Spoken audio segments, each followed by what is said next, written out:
Hello, my dear fellow friends, fellow travelers, and photographers. Welcome to Chris Lee Travel Channel.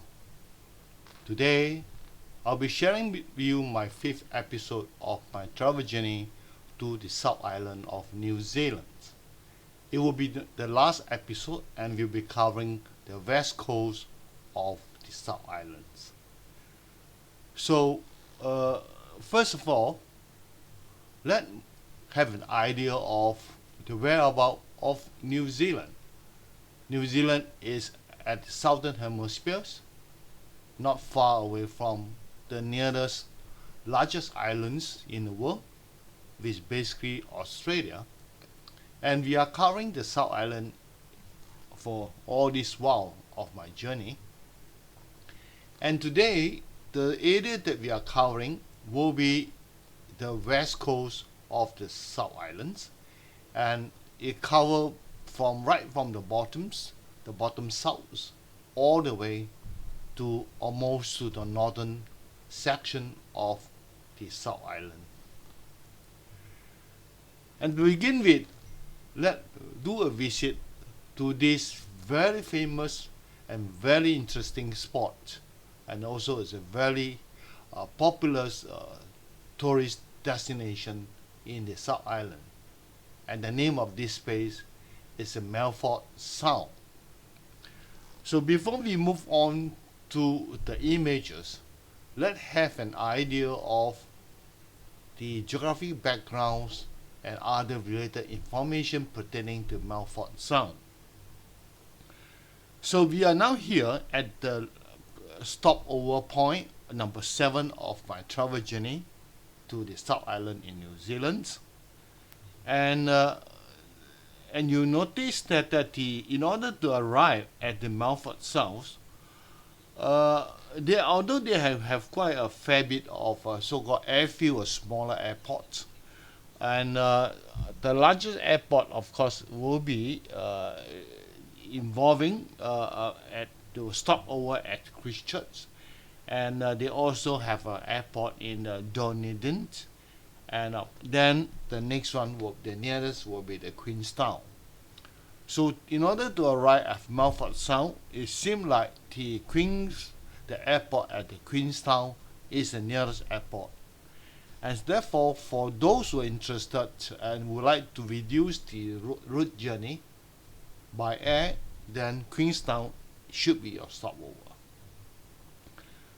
So now we are at the point highlighted in these maps, and if you want to know exactly how far from Queenstown to Milford Sound, from this map you would note that there actually require about approximately 5 hours of driving from Queenstown. So for those who are taking a day trip, we depart the journey from Queenstown all the way to Milford Sound and then have to come back on the same days. You realize that it's quite a taxing route journey, and which we are embarking on these options. But we would make to understand that quite a numbers of tourists were decided to put the night at the nearest town.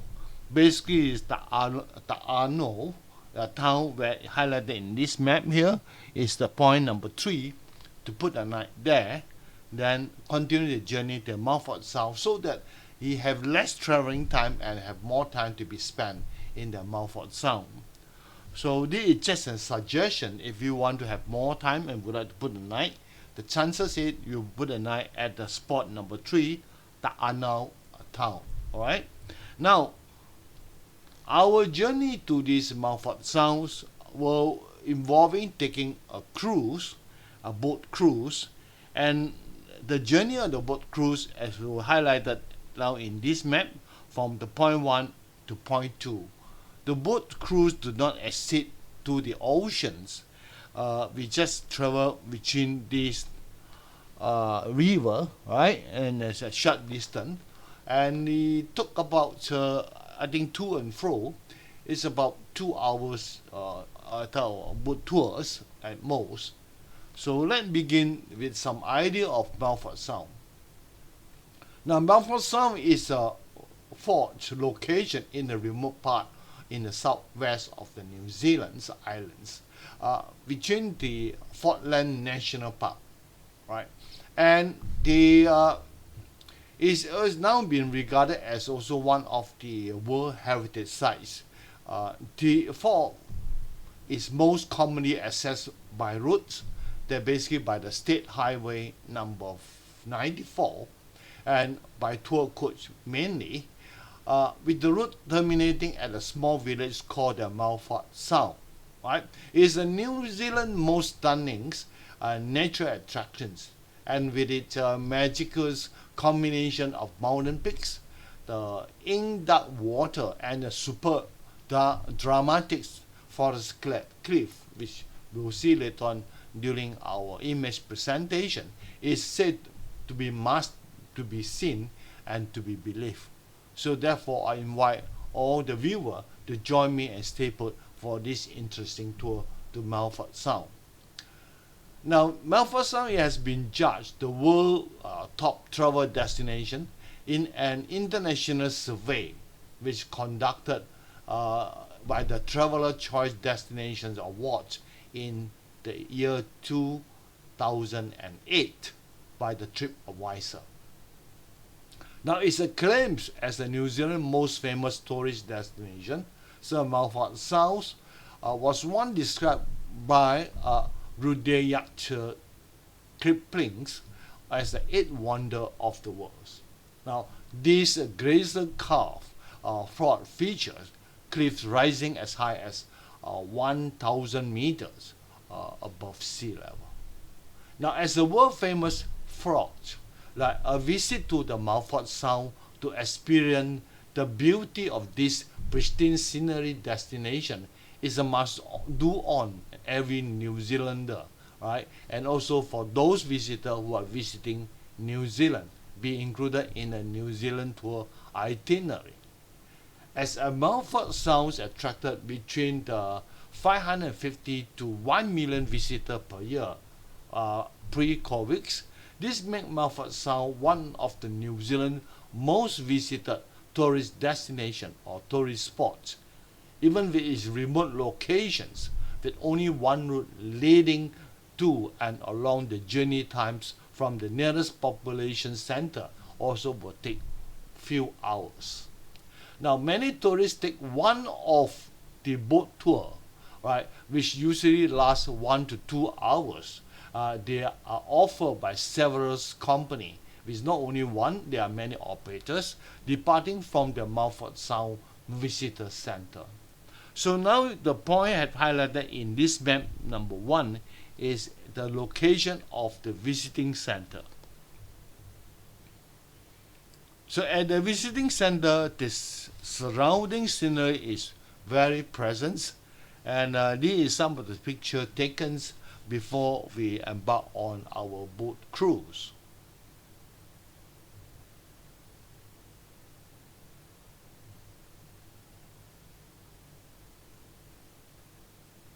It was considered a cloudy day on our arrival in the afternoon.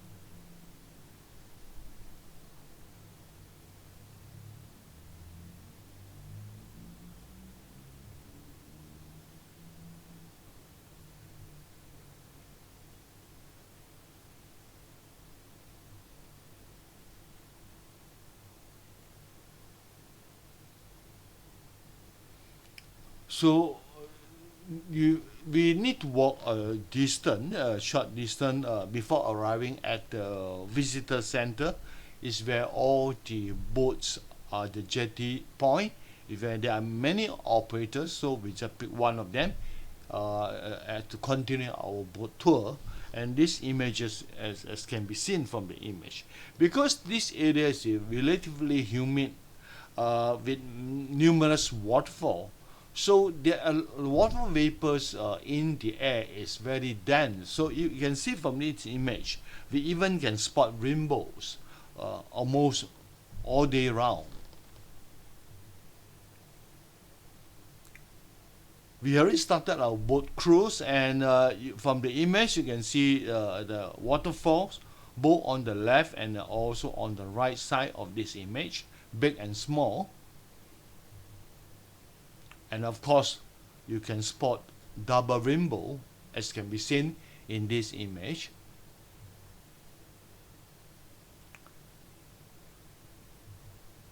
You will come across numerous waterfall, and in one instance the boat crews purposely drive close to the waterfall so the water can splash on the boats, and for those visitors which on the top of the deck, they got themselves wet, and I was forewarned of that, so I managed to escape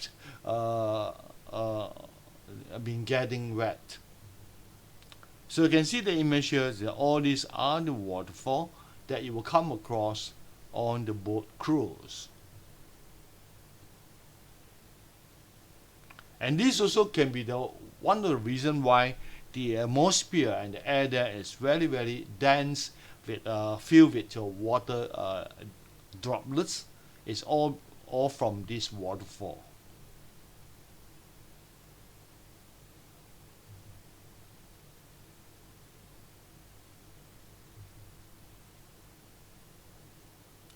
We start a cruise, if not mistaken, is fairly late, probably around 3 p.m. in the afternoons.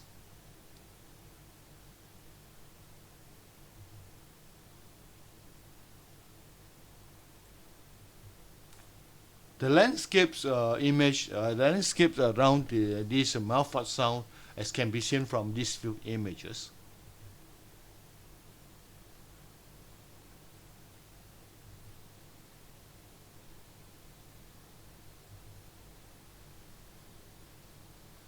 Due to the thick crowds, it's difficult to get the sun to shine through the thick crowd. So whenever there's a hole on the sky, then you can see that the sun ray penetrating the cloud level shine into these Milford Sound regions. And of course, during the cruise, we come across numerous rainbows.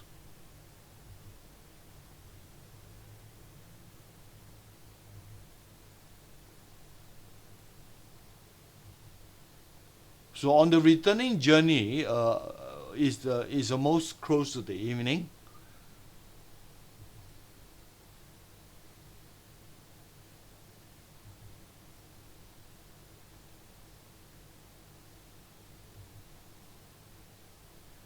So from this image, you can see the clouds that cover almost the entire sky. And this is what I meant, that when the small holes, the sunrise peer through the cloud.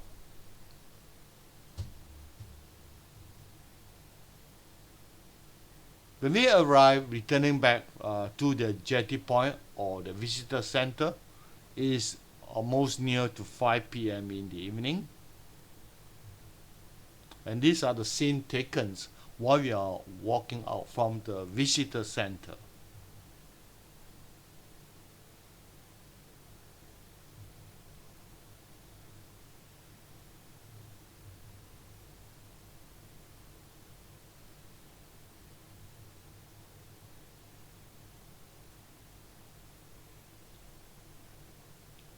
The beautiful scenery and the surrounding hold us back for half an hour as we were attracted by this beautiful sunset scene.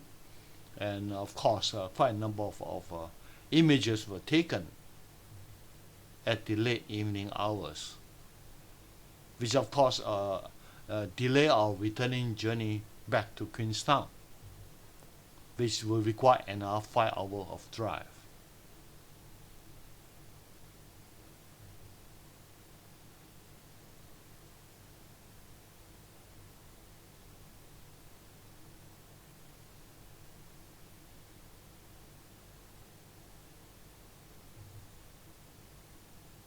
And of course, these are the few of the abstract images. And the next one I would like to share with is a place called Mineral Lake. I can't really remember the true name, the correct name, but after on a search on the internet, and we want to make to known that this mineral lake is just a nickname, and the actual name is the Lake Matterson. Right. So I'm not very sure because I did not make a correct, proper actual recording of the locations. So if any of the viewer were to know the precise location of this so-called mineral lakes, please do give me some feedback on this. But let's assuming that this mineral lake is what I refer to my friend as mineral lake was actually the Lake Matterson, and let's see what we can expect to see in these mineral lakes. Now, Lake Matterson, which has been regarded as another very popular tourist destination and perhaps one of the most beautiful lakes in the South Island of New Zealand. And the Lake Matterson has gained such a fame due to its unique feature of reflecting anything surrounding objects in the water surface with great accuracy. And for this reason, it received the nickname, or rather unofficial name, that Mirror Lakes. Right. Thus, one of the highlights of this on the journey to Milford Sound roads, that means the journey between Ta'anau to Milford Sound village, midway, that is where the location of the Mirror Lake.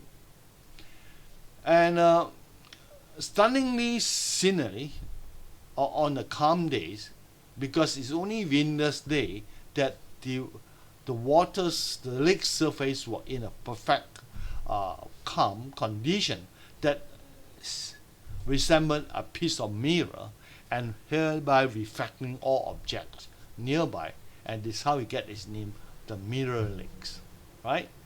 And thousands of tourists visit the Mirror Lakes every year in search of the perfect photo, right? However, they also have a habit for many.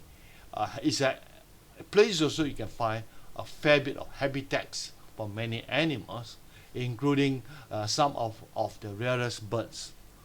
Of course, during our visit, we are not able or not managed to spot any rarest birds that found in these regions. So let's start off with our image. So the approximate location, as I can recall, is somewhere in between point 7 and point 6. Point 6 is Ta'anau, and point 7 is Milford Sound. So it is the approximate location of the Mineral Lakes. And this is as we enter before arriving at the lakes. So you can drive in fairly close to the lake region, and this is the images that we can expect to see when we are close to the lakes.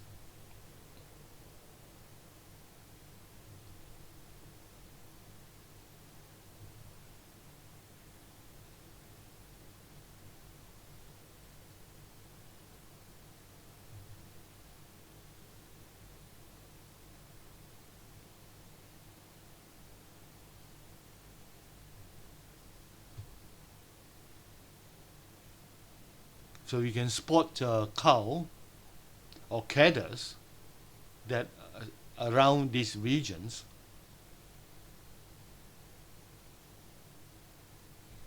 Now, as our journey continue, when we back from Milford Sound to Queenstown, and of course, as you travel all along the way, we visited the Lake Wanaka, and from Wanaka further to the north, we are coming close to the west coast of New Zealand South Islands. And while driving along the coastal line, right, and actually the highway that we are driving on next to the coastline is called the HAAST highway, HAAST highway, and we make a turn to the coastline or into one of the beach, and we are going to share with this beautiful pepper field beach, as can be seen in this image. is they could be given a name, but during our visit we do not spot any signboard of being given a sign to this section of the beach. So I will say this, I will treat it as an unnamed beach, right? And the location, as can be seen in this image, is just before arriving at Fort Glacier, because our journey also cover Fort Glaciers. The glacier. In fact, they skip the Fort Glaciers. They go to another glaciers further up in the north. So there is actually a gravel beach. It was actually a sunny morning, alright, and if we stop about 30 minutes in this beach, you have a morning view of this beautiful beach, and you can see that from the subsequent image of the surrounding, particularly you can able to witness the mighty power of the Tasman Sea that wash ashore. What you see now, we are actually directly facing the Tasman Sea, which is on the west coast of New Zealand.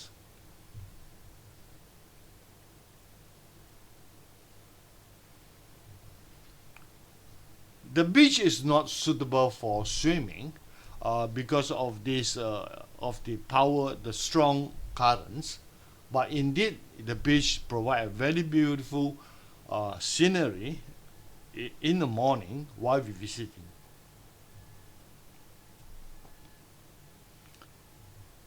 And we also found that there's a lot of foam bubbles was actually washed ashore. We do not know how this foam bubble was created, but you can found this white foam on the coastline.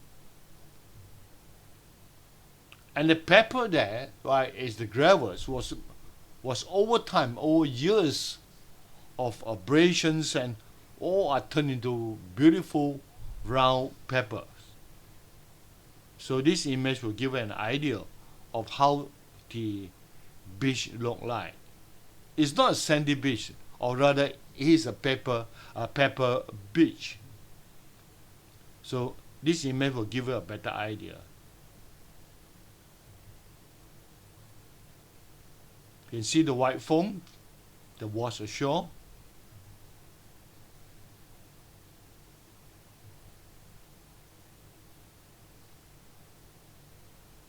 Quite unique and quite interesting, although we were there only about 30 minutes.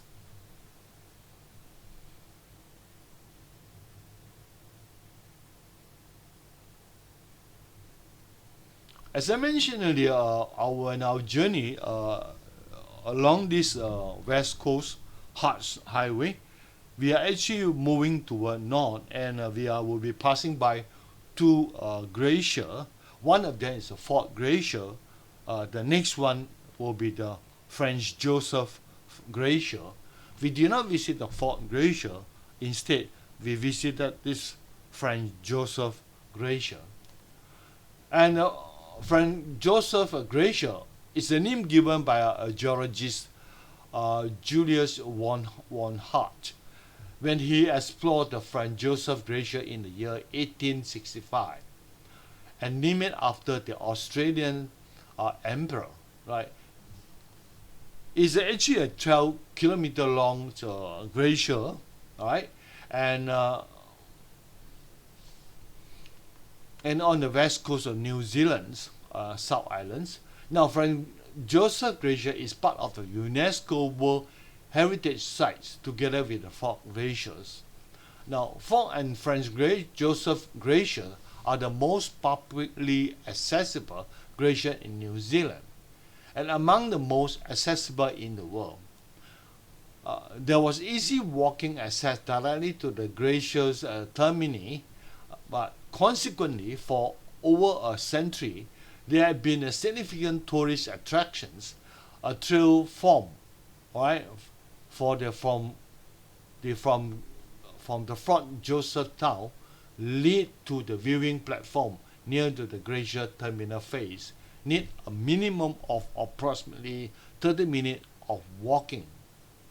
So the journey from the parking area to the viewing point, right? As mentioned, it you require about 30 minutes. But during our visit was actually a rainy days, a blizzarding, not a heavy rain. So it made our journey, it slowed down our pace, and despite we have taken more than 30 minutes, we are still unable to reach actually the Glacier Terminal Phase area.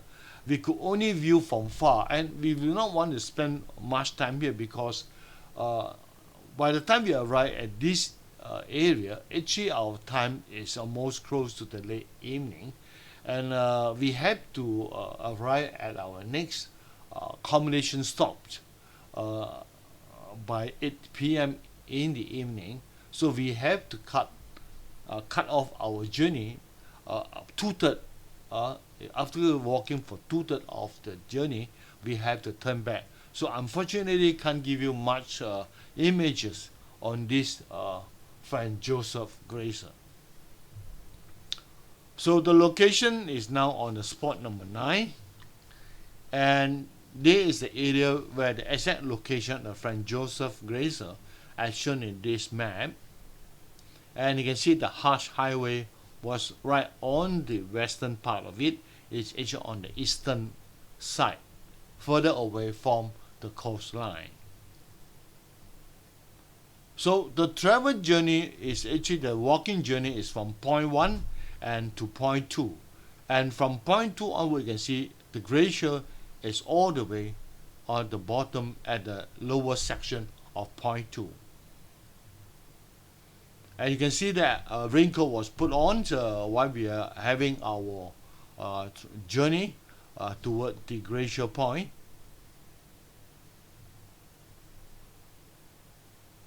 At the far end is where the glacier is located. Anyway, we are moving on to our next destinations, and the name of this place is called Punakaiki, Pancake Rocks, right? Now, on the west coast of New Zealand, South Island, at the Dolomites Point, near to Punakaiki, Mother Nature have created a very unique piece of art, or rather we call it the work of art, for more than 3 million years, right? Now, the geologic formation in a heavily eroded limestone area known as Punakaiki, the region is given the name, and the pancake rocks resemble a stack of hot cakes that form by layer of marine creatures and sand layers and then compress over millions of years. So later I will give you some more closer view of these pancake rocks. Now the pancake rock is part of the Paparo National Park. The pancake rock is easily accessible by walking on a well-built pancake rocks and blowhole walks, right at the center of Punakaiki. Now the walk including heading up and down the stairways, a well-built stairway, we cut into the rock faces and cross over a natural limestone stairways. We cut into the rock face and then limestone bridge and search pool. Right now, the first part of the walk is the wheelchair accessible and offers some good interpretation panel to learn about the geology of this area. Right, you may need about 20 to 45 minutes to complete the whole trail, or depend on your pace and the time. But for a photographer, of course, we definitely take longer time because we have spent more time on snapping a picture all around. Now so the location now on this Punakaiki, as can be seen in the location number 10 on this journey, and also is considered our last stop of our travel journey in South Islands before we heading back to Christchurch. This is the sign board capture from the signboard, and you can see the dotted line on this image is actually the walking trail, and all the way to the coastline. And at the northern section of it is where we walk over the limestone area, and you can have a chance to experience some blowholes. And the road, of course, the leading road was right at the bottom of this image. So this is a blow-off image to give you a better idea. And you can see that the word here, "you are here," is actually the entrance and the visitor center. So all the white line is all the walking trail. And to uncover the entire area, as I mentioned, you need 20 to 45 minutes.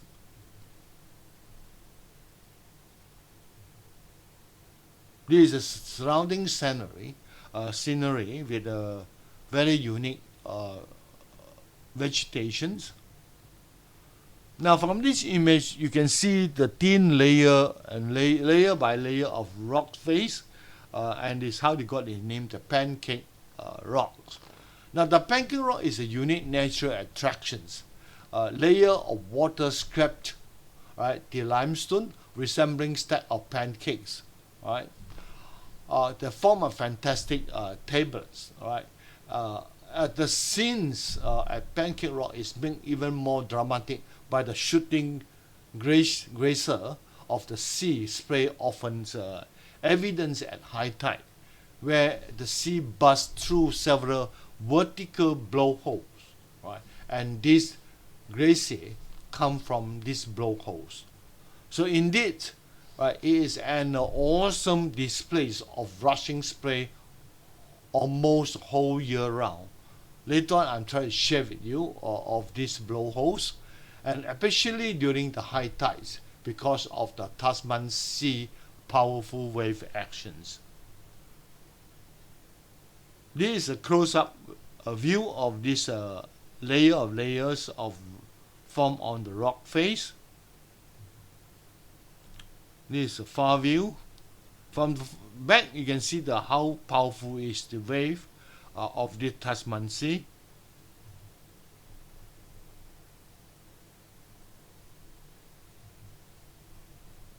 The sea here is very rough.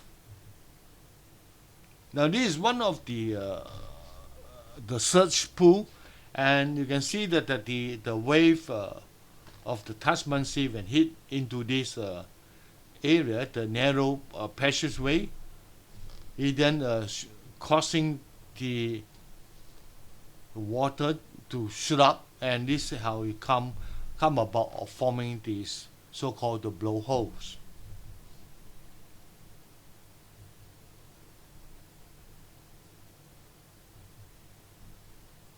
And we can spot some of the rare animals, birds in this case, nearby.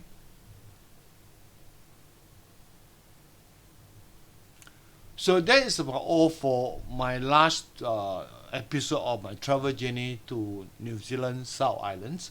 And in the next episode, will be in the coming 3 weeks from now, because I have to take a break involving in court case, not myself, helping my friend on a court case.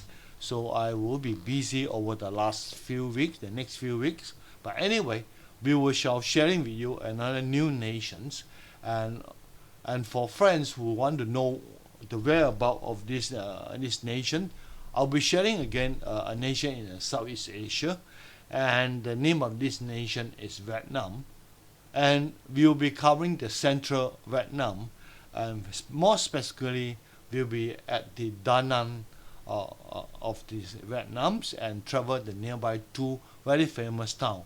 I will share with you more info in this coming episodes on my travel journey to Vietnam. So for friends who are with me until this hour, I'll be glad that you have been entertained, and please give me your support by sharing this travel log to your friends, and get them to subscribe as to promote these travel channels for travelers and photographers who are like me, wish to capture beautiful scenery and also wish to explore the beauty nature of this world. Thanks you again for staying until this hour with me, and hope you are well and strong, and hope to see you in the coming episode. And bye.